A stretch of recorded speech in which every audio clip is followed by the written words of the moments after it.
સ્વરૂપ તમારી સન્મુખ વાત જ રાખીએ છીએ ખાલી અમારી ભાષાની અંદર એટલું જ આ વખતે આપણે ગુરુજીના એક એક શબ્દને ઝેલી લઈએ જો ઝેલવાના હોય તો મહાદેવના નામે આપણા ગુરુજીને સાક્ષીએ બે તારીખથી આપણે ભરોસો આપો જો તમે ઝેલવાના હો તો ન ઝેલવાના એમ લાગે ગુરુજીએ જે આપણને વાત કરી જ્યારે આપણે ગુરુજીનો આશીર્વાદ લીધો છે આપણે આપણા ગુરુજીના ખરા શિષ્ય અને ખરા ભગત ભક્તણીઓ ત્યારે જ આપણે સાબિત થઈશું આજથી આપણો બીજા ઉપર બહુ ગુરુજી ઓછો ભરોસો પણ આપણા ભગત ઉપર જ્યારે પૂરો ભરોસો હોય ભગત નો ભરોસો જ્યારે તૂટે ત્યારે સમાજ તઈ સુધી સુધરવાનો નથી એવો અમારો ખ્યાલ છે એટલે દરેક સાધુ સંતોને અમારું ખાસ વિનંતી તમારા શરણોમાં વંદન સાથે વિનંતી ભક્તણીઓને પણ વિનંતી કે આ વખતનું જે લગ્ન બંધારણ છે એ જ પ્રમાણે આપણે આપણી દીકરાના લગ્ન કરીશું કશું જ નહીં થાય જો તમારી પાસે એક પણ રૂપિયો નહીં હોય તો તમારી દીકરીના લગ્ન કરવા અમે બંધાઈએ છીએ આ જાહેર મંત્રી અમે ખાતરી આપીએ છીએ જો તમારી પાસે કોઈ સગવડ નહીં હોય આજ મહાદેવના મંદિરે ગુરુજીની હાજરી એમના સાક્ષી અને એમના આશીર્વાદથી આપણે તમારી દીકરીના લગ્ન અમે કરાવી આપીશું અને તમે નહીં આપશો એટલું અમે કન્યાદાન અમારાથી શક્ય બને એટલું આપીશું બીજું એમથી શું કરીએ એમ કહો એટલા માટે આપણે આ વખત તૈયાર થઈ જવાનું છે સમયની પાબંદી છે દૂર દૂરથી સાધુ સંતો ભક્તો પધારેલા છે ખાલી આખી પત્રિકા છે ગુરુજીને આપી છે અને એમના માર્ગદર્શન વિશે બનેલી છે હું એમાંના ખાલી 5 મુદ્દા તમને સંભળાવી દઉં જાહેર મંચથી જે બાકીનું બધું કોમન છે ગુરુજીનું વચનનું ઈ પાલન કરવાનું છે કે દીકરીને દાનમાં દેવાની છે ગુરુજીનું ઈ જ વચન છે ને હા બોલો છો ગુરુજીનું કયું વચન છે દીકરીને દાનમાં દેવાની છે પણ ગુરુજી કોઈ સાધુ સંતનું પરિવાર અને એમનું જીવનમાં કદાચ એટલી બી સગવડ નહીં હોય તો અમે સમાજ પંચે એક એવું નક્કી કર્યું છે કે ઓછામાં ઓછું 1,21,000 ખર્ચા તરીકે તમે લઈ અને શાંતિપૂર્ણ એ પ્રસંગ પતાવો એકદમ પરિસ્થિતિ નબળી હોય ત્યારની વાત છે તો આ વાત બરાબર 1,21,000 માં થઈ જાય કે નહીં તો આવું એક નક્કી કર્યું છે બીજું છે દાગીનાની અંદર હમણાં આપણે બધા જ બેઠા છે ગુરુજી આ વર્ષ ઇતિહાસમાં ધરતી બની તારતી એવું હશે ચાંદીના સોનાના ભાવ ગજબના છે 4 લાખ 4.5 લાખ સોનું 2 લાખ 2.5 લાખ નું તોલું હવે સોના ચાંદીના જમાના ગયા લગભગ આપણા નસીબમાં નથી અને એના કારણે આપણે સોના ચાંદીનો ત્યાગ કરવાનો છે તેમ છતાં આપણી દીકરી ઉગાડે પગે નહીં જાય આપણી દીકરીનો પ્રસંગ ન શોભે એવું પણ ન બને અને એટલા માટે આપણે 250 ગ્રામ ચાંદીની અંદર એક દીકરી માટે પગના તોડા અને ચાંદીનું મંગળસૂત્ર ગળામાં અને બને તો એનો એક સોનાનો નાકનો કાંટો અને બને તો કાનના 2 બુટા આટલું હિંમત કરીને આપણે રાખવાનું છે લગભગ એ ભારી નહીં પણ આટલું નક્કી કરેલું છે ગામનો ખર્ચ જ્યારથી છોકરો ગુરુજી જોવા જાય ત્યારથી કે છોકરો પસંદ થયો લાવો 1500 હા પાડી લાવો 3000 આવો કાગળ લખે લાવો 5000 આ ભાઈ આગેવાન છે લાવો 2000 આખી પ્રક્રિયાને આપણે દૂર કરવાની છે અને આખા ગામને જેટલા બી વધામણા હોય આમ આપણા ગુરુજીના માધ્યમથી જાણીએ તો વધામણું ખાલી નહીં હોય વધામણામાં ટકો હોય એમ કહેવાય છે અને એટલા માટે આપણી પરંપરા જળવાઈ રહે એના માટે માત્ર ને માત્ર 51 રૂપિયા આપણે મૂકવાના છે વધામણામાં બીજા કોઈ પ્રકારના લેવાના નથી ગામનું પંચ આપણે નાની સ્ટુડન્ટના 10,000 મોટી સ્ટુડન્ટના 20,000 ઈ એમ કરીને રૂપિયા લેવાના બધા ધંધા છે એટલે આપણે કુલ મળીને 5,000 રૂપિયા ગામનું દાપુ લઈ લેવાનું એમાં જેટલું બી થાય બધું એની અંદર આવરી લેવાનું ગુરુજી આવી રીતે જરા નક્કી કર્યું છે હવે ઘણીવાર પ્રશ્ન એવો થાય કે એક લગ્ન કરેલું હોય અને ફરીવાર પત્ની જો લઈ આવે આ ગંભીર મુદ્દો છે તો એને શું કરવું તો સમાજ પંચની અંદર એને 11 લાખ રૂપિયાની દંડની જોગવાઈ કરી છે જો પત્ની હોય આપણે માની લો કે કંકુની કન્યા દેતા હોય અને અમે છોકરો કદાચ ડાયપણની અંદર બીજી લઈ આવે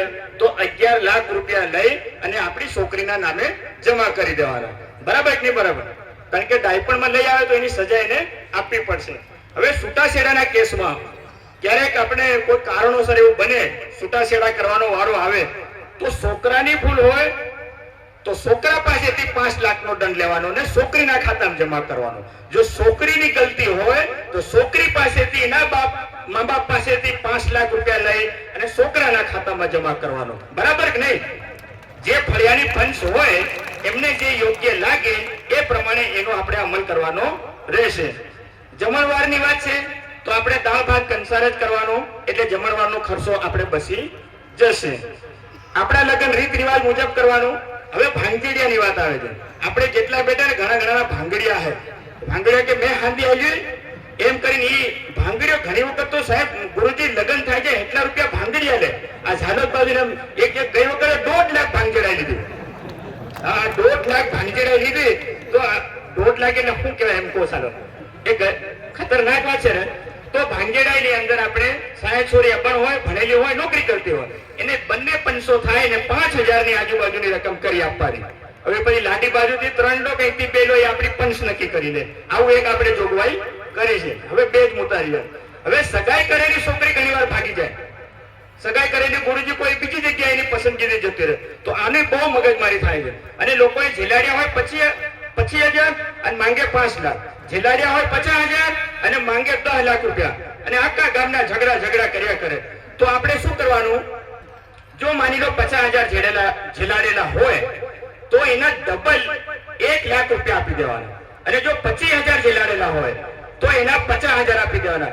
એ મંતન અમે ગુરુજી હાજે એમ કર્યું કે માણસ 1 વર્ષથી 50,000 રૂપિયા દાખલા તરીકે ઝીલાડી દે તો હારું 1 વર્ષ જાય ને તો 1 વર્ષના આપણું દેશી વ્યાજ ગામડાનું કરીએ તો ડબલ થઈ જાય.